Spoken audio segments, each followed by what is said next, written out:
పాకిస్తాన్లో అణ్వస్త్ర పదార్థాలు ఉండేటటువంటి టన్నెల్ దగ్గర మనం కొట్టాం. మనం కూడా కోరుకున్నాం మనస్ఫూర్తిగా అణు విధ్వంసం వద్దనేసి.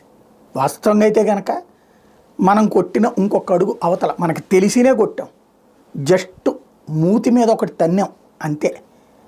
దానికే అర్జెంటుగా పరిగెత్తుకొచ్చేసింది అమెరికా.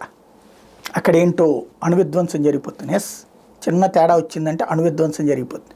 రేడియేషన్ వచ్చిందా లేదా ఈ రకరకాలైనటువంటి వదంతులు వస్తున్నాయి కానీ బట్ అమెరికా వాళ్ళు వచ్చి వెరిఫై చేసుకోవడం కోసమే ఆగి ఉన్నటువంటిది. మనం కూడా అణు విధ్వంసం జరగకూడదని కోరుకుందాం. ఎందుకంటే వాడు మన శత్రువే. కానీ వాడు శాంతం బూడిదవ్వాలని మనం కోరుకోవద్దు. వాళ్ళు శాంతం నాశనం అవ్వాలని కోరుకోవద్దు. భూమి మీద పుట్టే ప్రతి మనిషికి భగవంతుడు ఇచ్చినటువంటి ఆయుష్ అది ఉండాలని కోరుకుందాం. మనం కోరుకోవాల్సిందల్లా వాళ్ళ బుద్ధిలో మార్పు రావాలా, భారత వ్యతిరేకత పోవాలా, వాళ్ళు ఎదగాల, చదువుల్లో ఎదగాల, ఉద్యోగాల్లో ఎదగాల, ఉపాధులు ఎదగాలి, పారిశ్రామిక ఎదగాలి, వ్యవసాయకంగా ఎదగాలి, మత పెచ్చ తగ్గాలి అని మాత్రమే కోరుకోవాలి. విధ్వంసం అనేటటువంటిది నిజంగా చేయదలుచుకుంటే భారత్ నిన్న గనక 5% కొట్టాం. 5% మనం వాడిన మన శక్తి.